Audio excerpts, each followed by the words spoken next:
कशी वाटली तुम्हाला ही पास्त्याची रेसिपी मला कमेंटमध्ये नक्की कळवा. जर नमस्कार, शुभांगी ब्लॉग्स अँड किचनमध्ये तुमचं मनपूर्वक स्वागत करीत आहे. तर आजचा विषय म्हणजे आपला आहे पास्ता रेसिपी. तर पास्ता हा तुम्ही कुठल्याही टायमिंगला करू शकता, पण माझ्या मुलांना पास्ता खूप आवडतो आणि संध्याकाळची वेळ झाली आणि त्यांना थोडंसं काहीतरी वेगळं युनिक खावंसं वाटत होतं आणि चपाती भाजी सोडून तर चला म्हणलं पोहे आणि शिरा खाऊन रोज रोज खाऊन मुलं बोर होतात. आता उन्हाळी सुट्टी लागलेली आहे, मुलांच्या तोंडांना असं पास्ता काहीतरी वेगळं वेगळं करून आपल्याला घालावं लागतं. त्यामुळे म्हणलं आज आपण पास्ताच बनवू.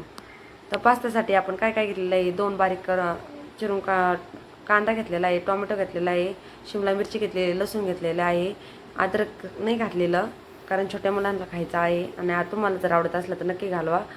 आणि कोथिंबीर घेतलेली आहे. आणि उन्हाळ्यात सुट्टी ना मुलांच्या तोंडाला चव नसते आणि मुलं घरी राहून आपल्याला बोर करतात. त्यासाठी त्यांना असं काहीतरी नवीन जर करून दिलं ना तर मुलंसुद्धा खूप खुश होतात आणि आपल्या डोक्याचा हेडेकसुद्धा कमी होतो. तर त्यासाठी काय करायचं, आता आपली जो पास्ता होता तो शिजवून आपण घेतलेला आहे, तर त्यात पाणी गरम करून घेतलं होतं, एक वगैरे तेल आणि मीठ टाकून घेतलं होतं आणि आता तो पूर्ण चाळणीवर उमटून ठेवला. आता 2 बारीक चिरलेले कांदे, कोशिंबीर, ते शिमला मिरची हे आपण सर्व 1-2 तेलाच्या धारीत आता परतून घेत आहोत. तर त्यानंतर काय केलेलं आहे, टोमॅटो देखील घातलेला आहे आणि आता हा आहे पास्ता मसाला.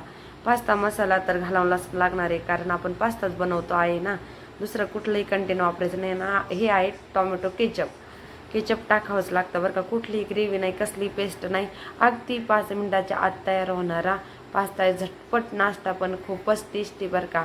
इतका भारी ना, लहान मोठ्यांना आवडणारा, सर्वांसाठीच उत्तम. ब्रेकफास्ट म्हणा, इव्हिनिंग टाईम म्हणा, कुठल्याही टायमिंगला तुम्ही खाऊ शकता, काही प्रॉब्लेम नाही. आणि बनवायला देखील इथे थोडंसं मीठ टाकलं आणि याच्यात काय घातलेलं आहे, पण रेड चिली सॉस टाकलेला आहे बरं का मी.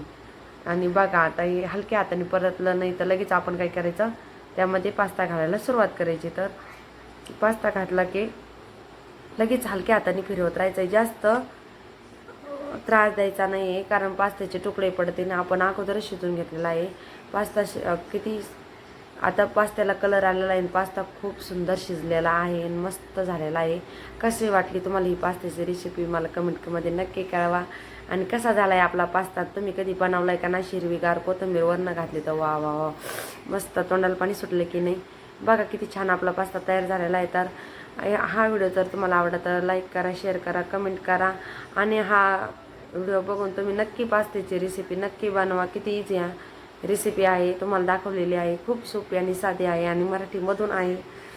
तर बघ, आजचे सबस्क्रायबर आहे आपले 924 सबस्क्रायबर झालेले आहे. आणि थोडंसं मीठ मी नंतर घातलेलं आहे, अगोदरसुद्धा घातलेलं होतं, ते सुद्धा मी तुम्हाला सांगणार आहे. आणि पास्त्याला तर 2-3 मिनटं आपल्या गॅसवर ठेवायचे. असेच नवीन नवीन व्हिडिओ तुम्ही बघत जा. पुन्हा भेटू नवीन व्हिडिओ. तोपर्यंत खात राहा, आनंदी राहा आणि असेच तुम्ही रेसिपी बनवत जा. कशी वाटली रेसिपी तुम्हाला? धन्यवाद.